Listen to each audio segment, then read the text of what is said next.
for a good few weeks, I was like, yeah, I can't do that. I had a lot of self-doubt, which is something I believe, I not only faced during that trip, but what most people face. But then I realized that, just because no one's found a way to do something doesn't mean it can't be done.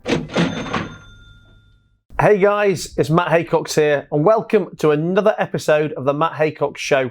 And today is actually going to be the first in a new series of content I'm producing called Inspire, where I get to meet with remarkable people who've got incredible stories, they've achieved great success, and they've overcome unimaginable feats. And today I've got with me Ash Dykes for our first episode. It's a pleasure to have him here. Ash and I were talking off camera, and I can only really describe him as a fucking nutcase with balls of steel. And also he's been described by FHM as one of the world's most fearless men, and as a magazine that knows how to grade its women, I have absolute faith in them knowing how to grade their explorers too. So Ash, thanks a lot for being here, buddy. Thanks for having me. It's a Good pleasure to be here. I mean, I guess, where does it all begin? How do you kind of, are you trying to climb on the roof of the house as a kid? When did you decide you were into adventuring and exploring, and when did it go from being, I guess, like a bit of fun into a lifelong activity? I tell you, when I was younger, I was just always very much into adventure, but very much a sporty background as well. It wasn't necessarily like the camping and the survival. It was more just your football, your rugby, your athletics, your cross country. So the adventurous side didn't come out until later on in life, towards the end of high school or even college, where I did an outdoor education that sparked the spirit of adventure even more so. And I was just hooked on adventure, pretty much. What was the first activity that you ever did that would be described as an adventure? So, not when you're doing your football and your rugby and stuff, but what was the first thing that, you'd actually say that was a challenge, or other people would understand it like that? Yeah. Oh, what would it be? Maybe when I was only, 12, 13, me and my dad set off walking up Snowdon, and then we ended up running. So we ran all the way up, all the way down. And it was nothing back then. It was just like, yeah, that was a good crack. That was good fun. It's incredible when you see people, people doing these things. 2 or 3 weeks ago, I was telling you just before we started to record that, that I did the 3 peaks. And as I'm going up it and struggling along with my walking, there's people. Not just running it, but literally sprinting. Yeah. We've earmarked 12 hours to walk these, and there's people running it in probably 3 hours, 4 hours. It's just I guess the level of, I'm trying to think what the word is, but I guess the difference in people's physical and mental ability. And I think with a lot of these things, and we'll probably come on to talk about it deeper shortly, but a lot of it must be mental over physical. Obviously you need to be fit. You clearly exercise. You're in great shape, but I'm sure so many of these. I do say it's like 70% mindset, 30% physical. Yeah, I think a lot of it is here. I think we've all got the ability to shoot high, but I think it's how much you believe you can do it and how much you believe you can overcome certain obstacles. And it's a big difference between those who talk about doing it but never do it, between those who talk about it, build themselves up mentally, and then go out to do it. So I feel we all almost fail at the first step, or some never take that first step, which the first step's the most crucial, isn't it? And then you're on your way. You just keep going from there. So tell us, you've run up and down Snowdon with your dad.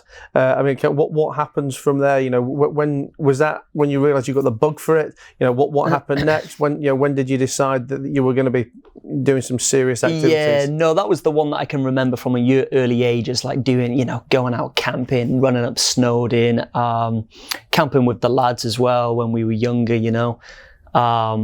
and then that outdoor course was more winter mountaineering, survival, kayaking, surfing. So that bordered out. That was far more of the practical side, the hands-on. And it was probably in school and in college that I realized I was more of a learner via kinesthetic learner, hands-on practical experience, make mistakes, learn from your mistakes, and try never to make the same mistake twice kind of thing. And from that, I just knew that for me, university wasn't wasn't for me. I needed to go out there, develop myself, see what's out in the big wide world. It was like lots of little documentaries that I would see when I was younger, lots of stories of travel that would spark that adventure to make me create my own experiences, not just watch the David Attenborough show, legendary, but actually be out there amongst the wildlife, be doing the challenge myself. And I guess that maybe just stuck in my mindset since a youngster. I was like, right, let's do something.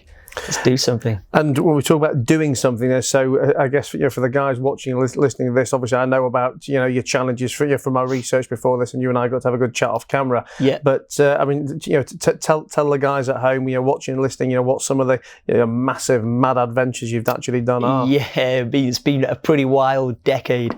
The most recent one it's only a year ago now that I completed my most recent world record, and that was to become the first person in the world to walk the entire length of the Yangtze River.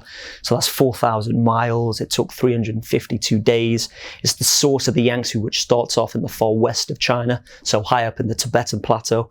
Minus 20 degrees Celsius, high altitude sort of climbing. And is that 352 days of like properly walking and climbing every day? It's not like, you do a few days and you go and work in a bar for a couple of days and then you get it's not like a gap year. I mean, this is like you needed all 352 days to actually get this done. Yeah, it wasn't the full 352 days of solid walking due to the fact that we were filming also for a documentary with this one. So I wanted to take time out in small communities with the local nomads, because what I didn't want with this one was for it to be just about one man and his mission. I wanted it to be more about sustainability, more about environmental awareness, more about the people that I'm coming across, the locals, the culture, the traditions. And so what I wanted to do was take time out of the walking to live with these people for a few days, really capture their essence of life, what they're about, and share that with the rest of the world. So it was very interactive, very digital. I think it was one of the world's most technological expeditions in terms of keeping everyone engaged virtually. I had like the little tracker that people could zoom in and see where I was within 5 meters. I was constantly sharing on the social media, and there's lots of news and press along the way too. And I even opened it up for people to join when we were off the danger zone. Open it up, members of public. It was great. It was great fun. I mean, you tell these stories with a massive smile on your face, but there's got to have been some pretty non-smiley days along the way. Yeah. I mean, tell me about some scary things, some times where where you nearly died. I mean, I know you had a really bad strain of malaria at some point as well, didn't you? Yeah. So pretty much, to bring it back to the very beginning of all of this sort of dangerous sort of living was when I set off with a friend, age 19. I'd worked in a fish and chip shop. I'd worked as a lifeguard, as a waiter. I'd saved up the money to head out to China with a friend. And it was me and my friend. We were very much on the beaten route. And we couldn't afford sort of typical tourist prices, so we were, traveling on a shoestring budget. And I just said the first adventure, what I would say was the catalyst to where I thought, like, wow, this is my niche, this is my passion, was when me and my friend were just sulking on the Mekong riverbank because we had spent way too much money than anticipated. And we were sharing the same photos, experiences, and stories as everyone else. We wanted to create our own story and have our own unique experience. I just suggested to him, look, I know we've got a naff all of a budget, but what about if we just purchase the most ridiculous looking bicycles we can find, and we attempt to cycle the length of Cambodia and Vietnam? My friend sort of laughed at me, saying, it sounds good, man, but, what are you thinking? What bikes? And as he said that, there was this noise, this screeching noise behind me, a little skinny, frail old lady cycling this ridiculous looking bicycle, rusting away. And it looked like a bike we could afford. So I said, perfect, let's purchase 2 of those bikes. And we did. A couple of hours later, £10 the bikes cost. As I was saying before this podcast, no gears, no suspension, no pump, no puncture repair kit, no map, no phone. We had a little bell, a little basket on the front. We found string on the side of the road that we used to strap the rucksack onto the bike with. Off we went, 1,130 miles with these ridiculous £10 bicycles. I mean, did they work the whole way, or were we having to fix them? They broke 17 times in total. 17 times. And the funniest was we would have to get off the bikes to push them up a hill, not because it didn't have gears and because it was too tough, because it was tough, but because the pedals would just fall off. Imagine that, your pedals falling off your bike. So, of course, they were essential. So we had to put the pedals back on and crack on up and over the mountains. Quite rugged terrain in Vietnam. We were chased by dogs, hit by mopeds, dodged by lorries. You know, it was a wild adventure. But I like what you say. How you wanted to go and do things that other people hadn't done. That, you know, all these adventures that other people do. You know, as crazy as some of them are, you know, a lot of them are just, you know, repeats of other people of seeing the same sights. And I think as well, particularly in today's world, you know, we live in a world of doing things for the gram and, you know, and doing things for effect. But I guess, you know, what do you think it was that made you want to go and do the things that other people hadn't do? And you know, and were you ever doing anything, you know, to show other people the results, or has this really been a journey of your own? Yeah, this has been a journey of my own. I'd say back then, well, when I first started 19, I don't think Instagram, Twitter, all of that wasn't a thing, I don't think. We took a camera with us to capture some images. Facebook, we weren't updating. So yeah, there was no social media, there was no sharing the images, all the stories. It was just doing it for the pure love and for the pure passion. And the reason why I think I would probably want to get off the route, off the travel route, which isn't a bad thing, because you do actually meet people from all over the world, which is great. I've got friends for life from all sorts of different countries, you know, and I met them on the travel route. But I think it was that sense of adventure of doing something that people rarely ever do, or doing something that's different. And, you know, movies like The Beach, I don't know if you've seen The Beach with Leonardo DiCaprio. I haven't, I know what it is. But great movie, stuff like that, especially at that age when I was sort of like mid-teens, going 14, 15, 16 years of age, watching The Beach. And one of the quotes is, everyone ends up traveling thousands of miles just to wind up doing the same damn thing. Certain little quotes like that is just like, yeah, man, look, I can't be traveling all this way to sit in a hostel, watching a movie, getting the Greyhound coach, going through these beautiful little villages at midnight that I won't be able to see, and I won't be able to converse with the locals there. You know, I was like, let's do something different where we can not just see the tourist traps of Vietnam and Cambodia, where the first adventure was, but where we can stop off along the way and really get to know the local culture, really get to know not just Vietnam, but the Vietnamese people.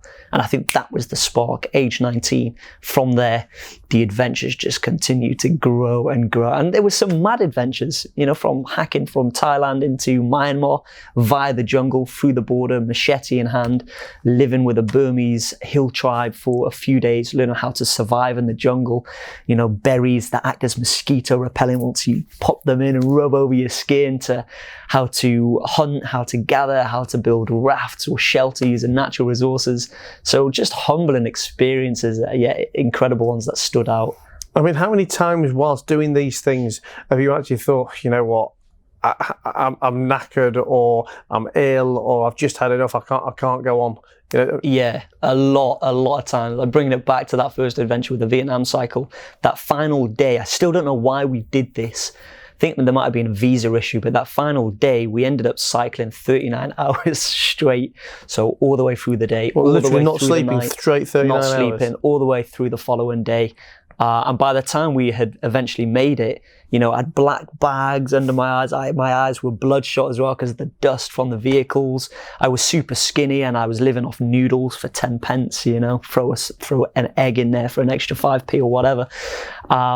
And that by the time I rocked up and finished the adventure, we were turned down by 7 different guest houses and hostels. So we went over 45 hours with no sleep, fairly dehydrated, super hungry, super skinny. Because you were doing this with your mate, weren't you? Yeah. Is he as mental as you then, or are you the ringleader? He was pretty much turned it down on the Mongolia trip. I think that was his limit, where he thought, right, you know what, this has been crazy enough. Mongolia was just multiple levels above what we've previously done. I'm out, type of thing. I was like, right, okay, this will be a solo trip then. And Mongolia was the first big one. That was the first world record expedition. And what about injuries? I mean, you must have sustained some pretty bad injuries. I mean, I know we talked about malaria and some near-death experiences, but you know, what about actual physical injuries and, you know, the toll taken by your body? Yeah, I've faced a beating. You know, I've almost died of heat stroke in the Gobi Desert, where I was just completely dehydrated, could feel my organs drying up. There was malaria in Madagascar. But I'm sorry to interrupt, but when you're like in the middle of the desert, suffering heat stroke. I mean, presumably there's no one else around you other than your mate if you're doing it with him, or maybe the odd the odd nomad or whatever. I mean, how do you actually get through these situations? Yeah, so with Mongolia, you're right. There, my mate wasn't there. This was a solo and unsupported trip. So bringing it on from that Vietnam cycle and the Burmese hill tribe, doing these different adventures. I was living in Thailand when I came up with the idea to walk solo and unsupported across Mongolia. So I was a scuba diving instructor and a Muay Thai fighter in Thailand. I was fighting to earn money to pay for rent. Yeah. And effectively, when I decided on the Mongolia journey, I didn't know it was a world record. I was just doing it because that life as a fighter and a scuba diver became quite sort of repetitive. I was like, I missed my time with the Burmese hill tribe or cycling Vietnam. What can we do? I'm only 21 years of age back then. There's still a lot of potential and a lot to be done.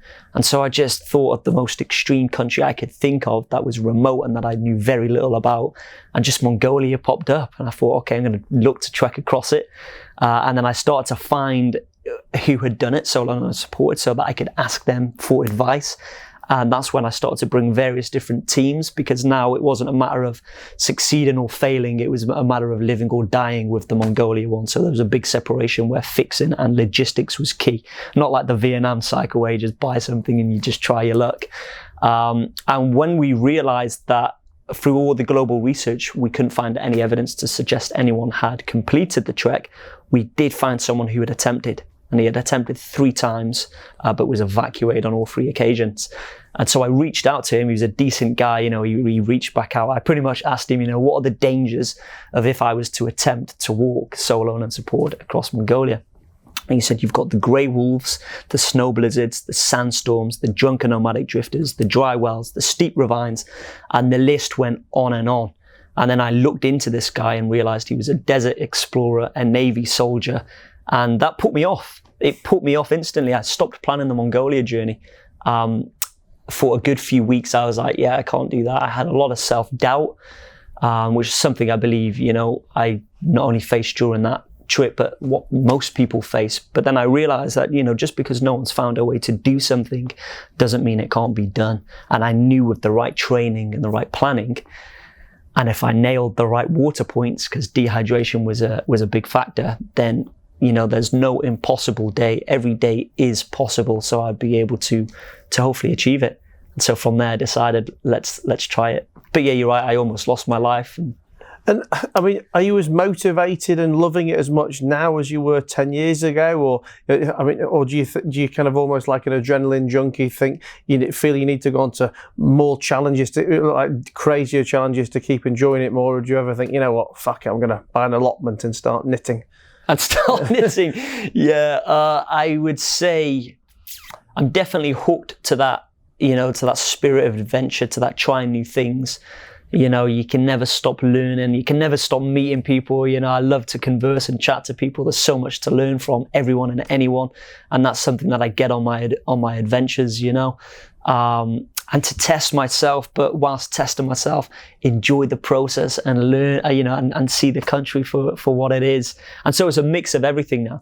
Now it's a whole bigger picture than what it was. I'd say back then it was very much just for the passion and for the love of it, but now it feels like there's more of a responsibility around it with the different organisations that I work with, Malaria No More UK, WWF, and well, I was going to say, I mean, how has it changed for you now? It's gone from being a passion project and a hobby and a way of life to being how you earn your living, even if it's not direct, if it's indirectly how you earn your living. I mean, I guess it's become a whole commercial activity and a whole team around what you were once doing just for the fun and the love of it. Yeah. I mean, has that changed any of the adventure and the fun spirit? Now it's a bit more organised, and I guess don't really want to use the word corporate, but certainly more structured. I think if you were someone that didn't really like the business side, that could damage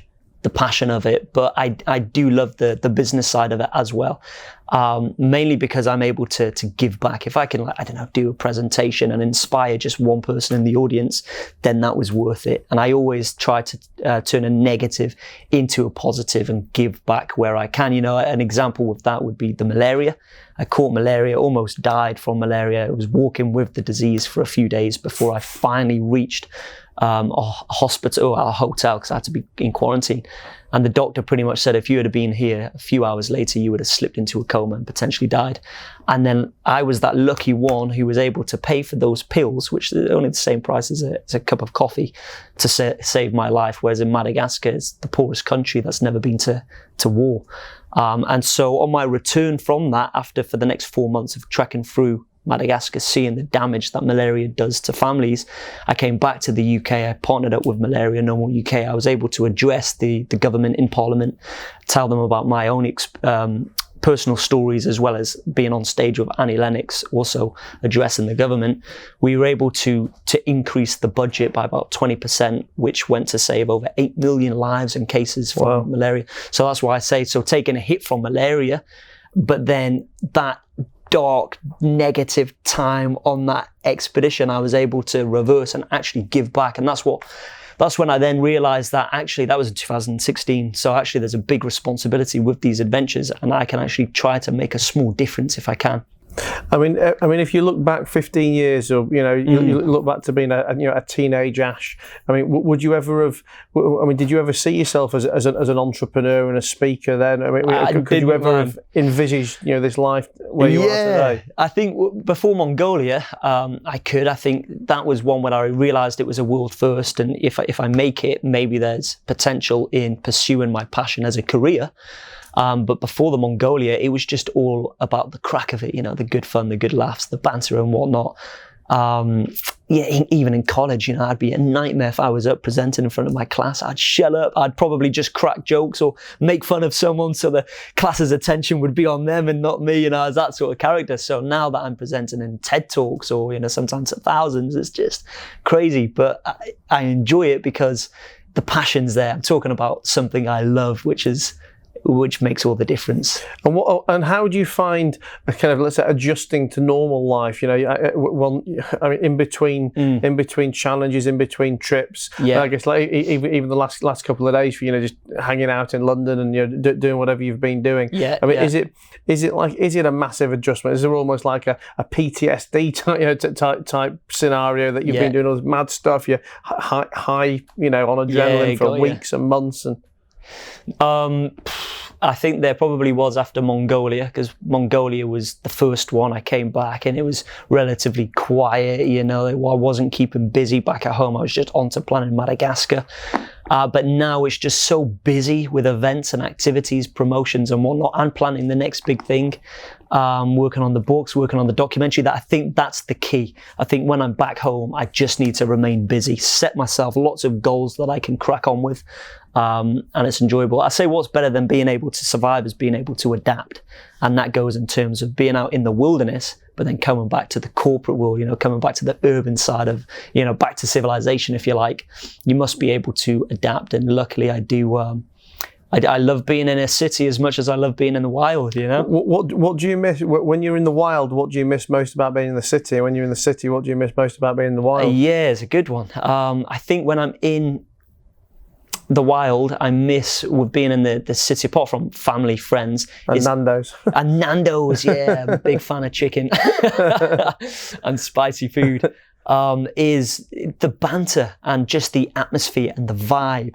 Whereas it's funny actually, because when I'm out in the wild, people say, do you prefer sunrise or sunset? In the wild, I prefer sunrise, because I know I've got a day to tackle, as much mileage as I can cover, and you're relatively safe. Whereas sunset out in the wild, you've got to be wary of bears, of wolves. It's getting dark. You've got to survive the night. You've got to find a place to eat and then move on forward to set your tent up, because you can't eat too close to where you sleep. So sunset's always a bit of a nightmare. But back here... Why can't you eat close to where you sleep? Because you tend to smell of food for the animals. Yeah, exactly that. Yeah, so you got to keep... I feel like an explorer knowing the answer to that, don't Yeah, there you go. Nice. So, but when I'm back here in the city, I love the sunsets because it's more chilled, good vibe, good atmosphere. I guess I miss that tranquility and the stillness and being at one with nature. I guess that's what I miss when I'm out there, and constantly meeting diverse mix of people living out in the elements, you know.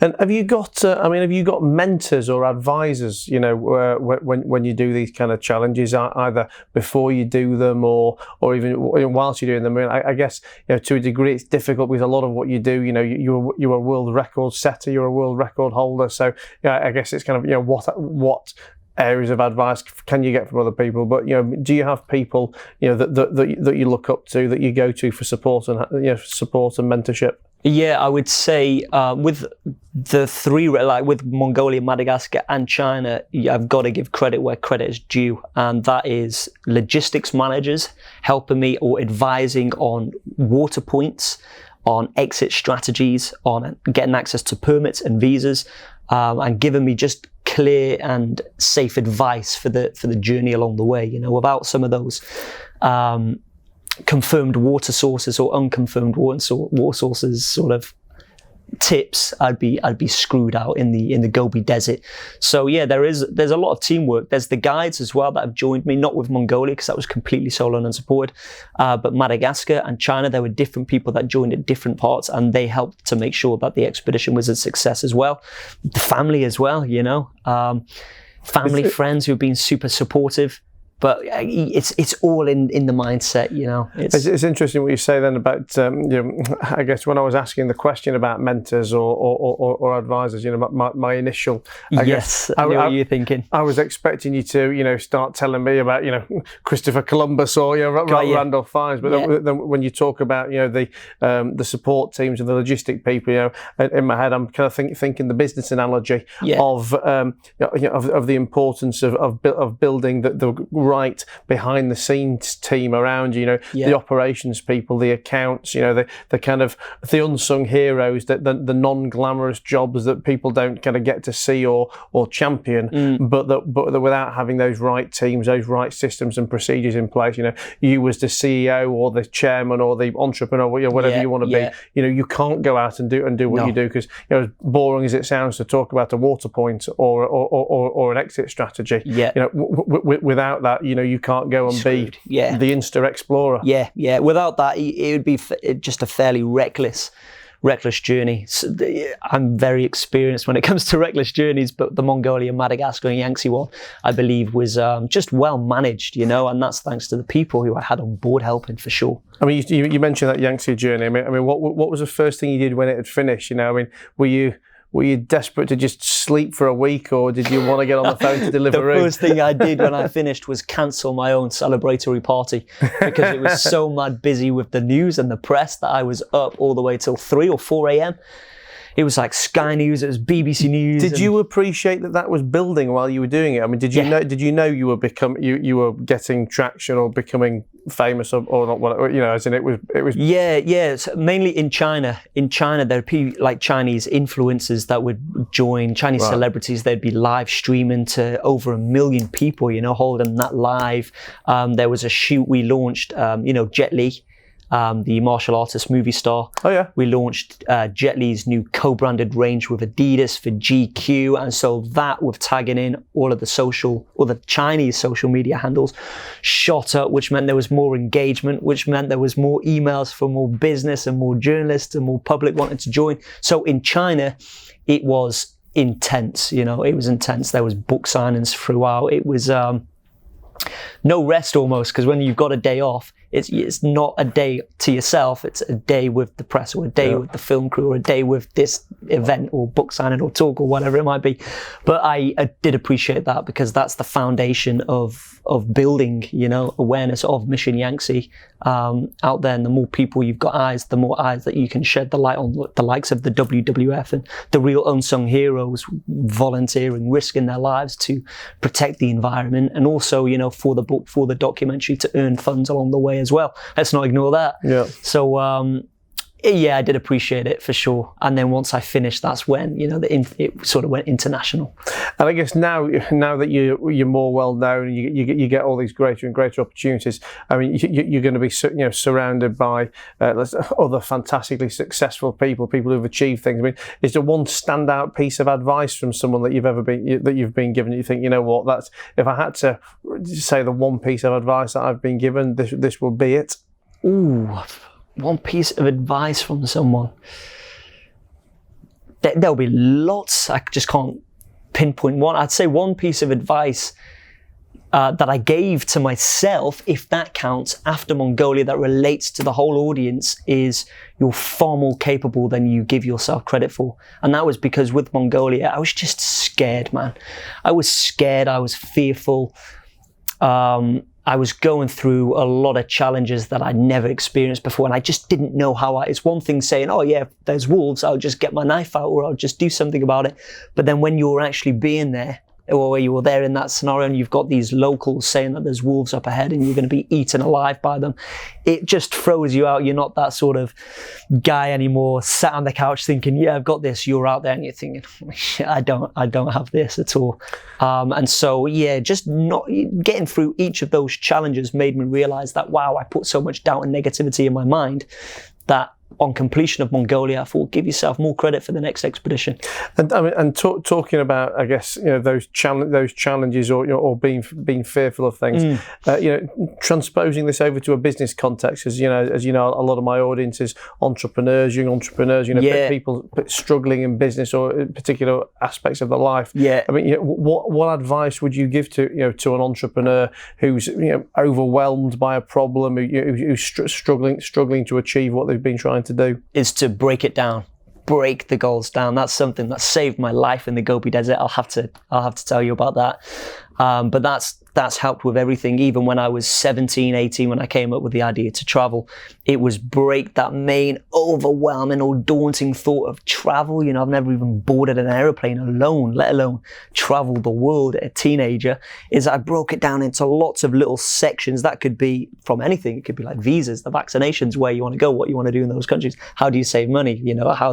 How much money to knock back in the savings account per month, and having a business plan. Yeah, having a business plan, just little steps that will get you to that end goal. Because sometimes if you've got no steps and you're looking at that end goal, that's it. It can be game over, can't it? What do you personally have as your motivation? In some of your darker days, when you need that kick up the arse to get to the end. Is there a person or a time or something in your past that gives you inspiration and motivation? Yeah, many things, I would say, many things. But one of the main ones is when I'm out, wherever it may be on these expeditions, I feel sort of the sadness that my family and friends and people who knew me would face or would feel if I wasn't to make it back.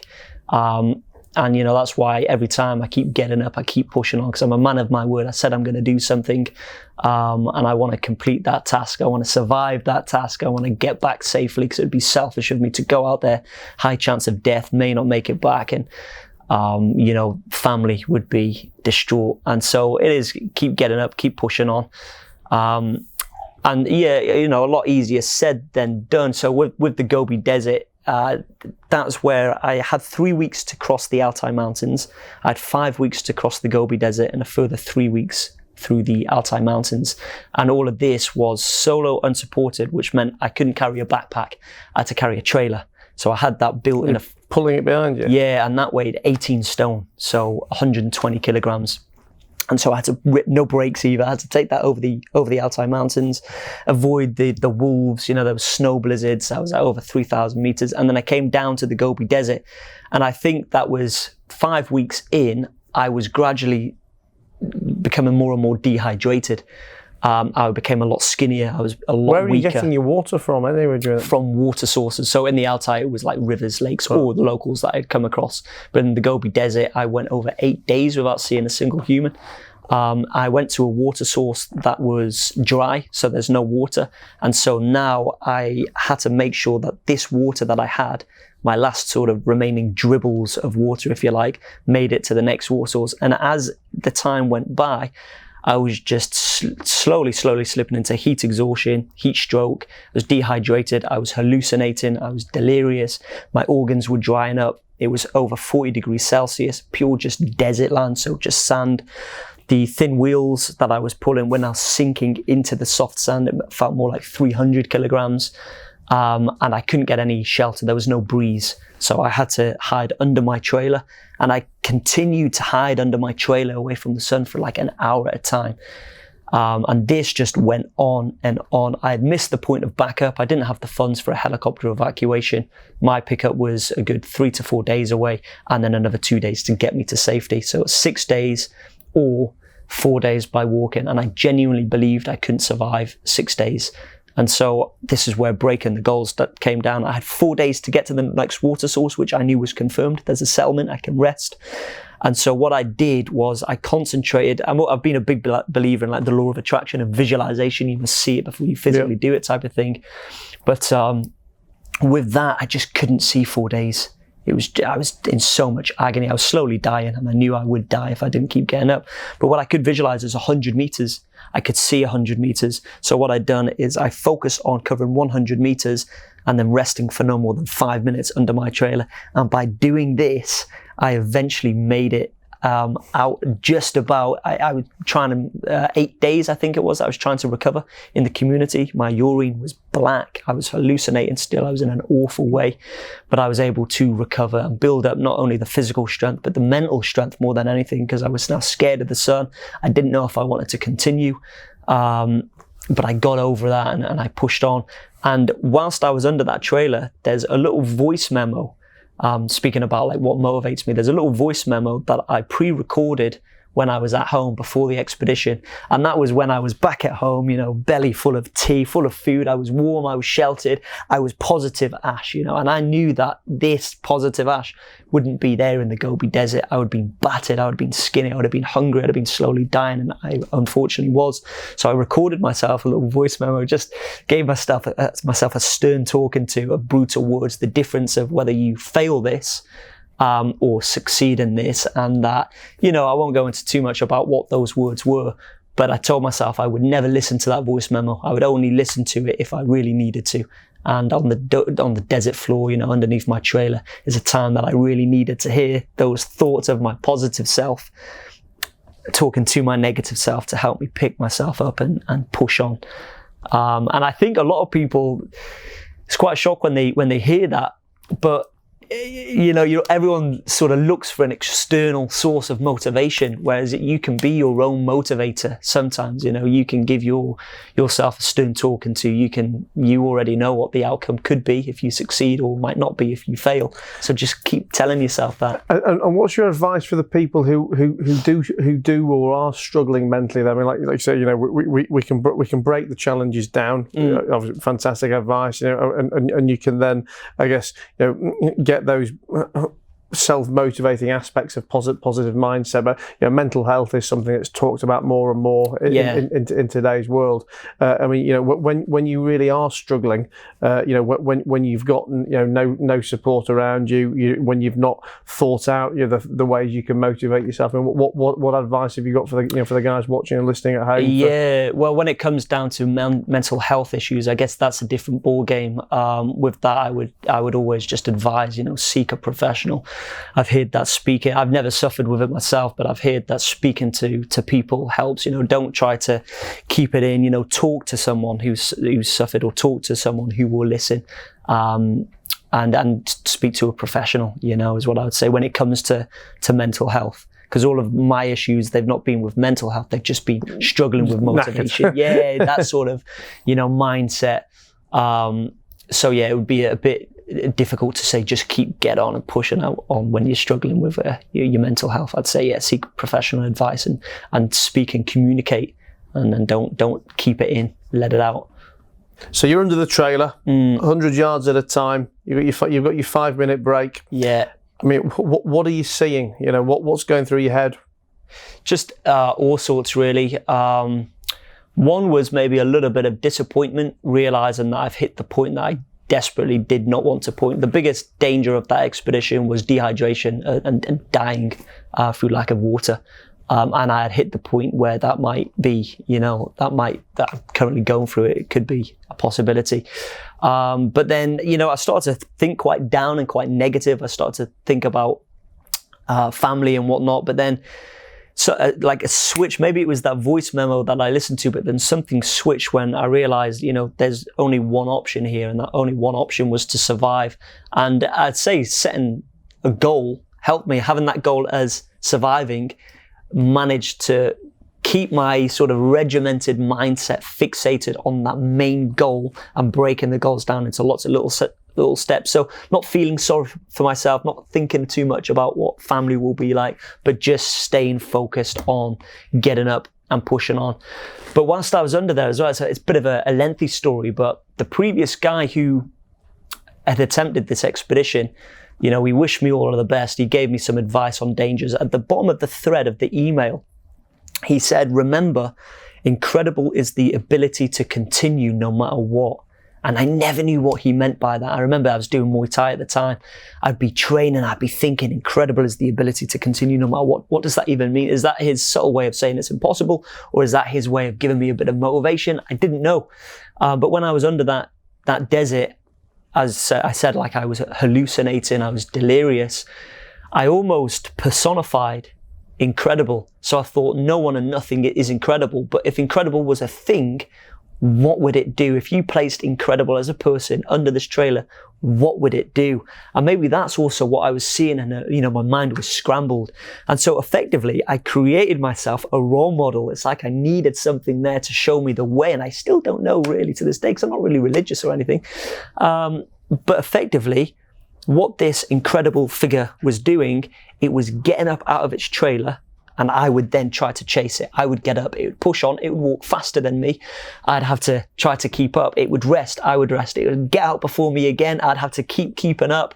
And effectively, it was getting further and further and further and further away from me. But I had still personified that incredible role model and tried to keep up like it was a big brother or something. And I wanted to try to keep up with him. And so maybe it was the voice memo, and maybe I should reach out to that guy, and tell him how much that quote helped, how much it didn't make sense. Incredible is the ability to continue no matter what, and how much I trained trying to figure out what does he mean by that. But then, there was something maybe in that desert that I was able to latch onto it and use it to my advantage. And, in all fairness, he did write to me once I'd finished it and saying, you proved it was possible. I like to think I was the angel sat on your shoulder. Maybe he was. Awesome story. So what's next for Ash?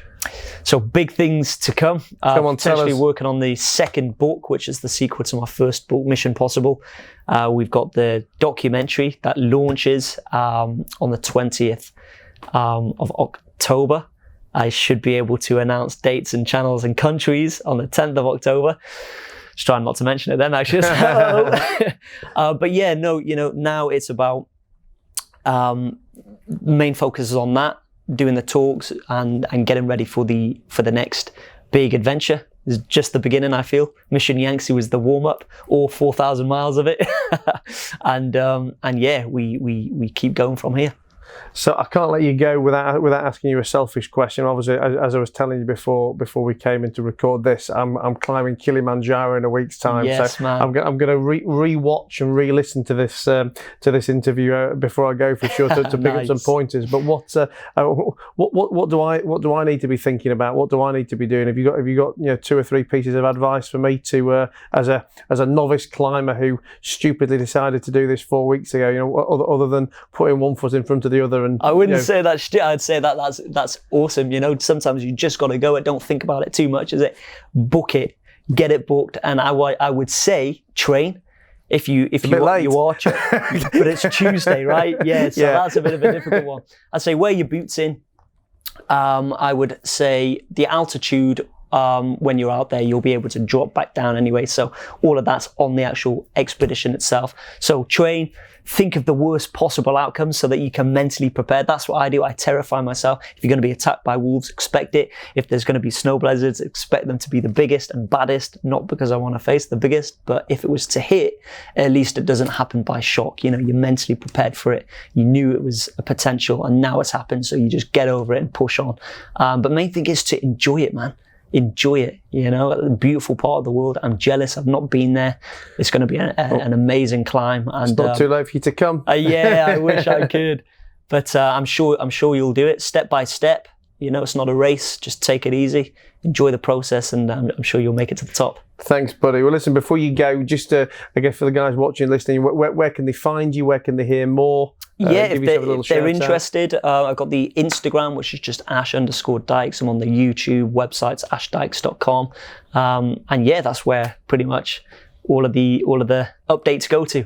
Perfect. Well, listen, thanks a lot for being here. It's been an absolute pleasure. Guys watching and listening, hope you've enjoyed it as much as I have. I'm motivated, I'm inspired, I'm ready to take on Killy. So I'm sure you guys watching and listening to this are motivated and inspired for some of your challenges too. If you like listening or you like watching, press like. And also, if you don't subscribe already, make sure you subscribe to YouTube, subscribe to iTunes or Spotify, or however you listen to your podcasts. And I look forward to seeing you again soon.